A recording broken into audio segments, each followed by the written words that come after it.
Hello, friends. 878 days of war between Russia and Ukraine.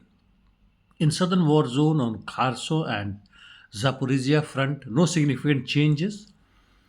The battle between the two armies is in form of positional as well as uses of artilleries and UAVs. In east on Marinka front, marginal gains for the Russians towards Ugledar Konstantinivka road and inside Krasnogorovka. Avdiivka front fight is on in Lozovats, Koe, and in other directions. In west of Ocheretin, Russians took over progress fully in a swift offensive operation. On Toretsk front, that is towards Alexandrivka, Kalinivka, Russians assaults on towards Zerzinsky agglomeration and expanded its control zone. Also, it expanded its control zone in Druzhba area. It advanced in Kirov also towards Artemov, that is Zalizne direction, and almost a kilometer in last 10 days. In New York, Russians made some marginal gains. Bakhmut Chasivyar major fight is continuing in northeast of Chasivyar, where Russians incurred losses due Ukrainian mines and lost a couple of armored vehicles.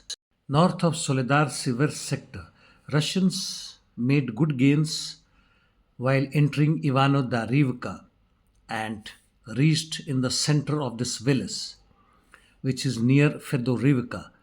They also advanced along a railway towards Berezhny and reached its outskirts. Coming to northeast Ukraine, Russians made gains in Lyman sector towards Neveskoye, northwest of Terny, and fight is on towards Kupian Swatovo sectors. In North Kharkov, that is towards Slobozansky direction, fight is continuing inside Volchansk as well as in Lipsty direction. No significant changes.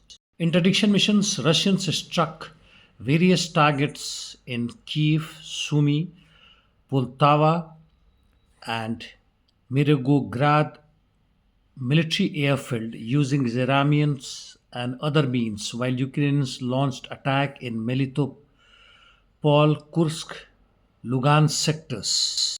Palestine Israel Middle East in North Gaza, by and large, no changes. Hostilities is at low level in southern Gaza. IDF carried out airstrikes on Khan Yunis in eastern part. Lebanon launched massive salvo, almost a dozen of missiles in more than 15 cities in northern Israel. Houthis were able to strike Tel Aviv with UAV called Zafa, which is Arabic name for Tel Aviv, where one was killed and 10 injured. It traveled almost 9 hours starting from its origin to reach Tel Aviv. It's a good gains for them and morale booster as well. ICJ has finally delivered its long awaited historical but useless ruling.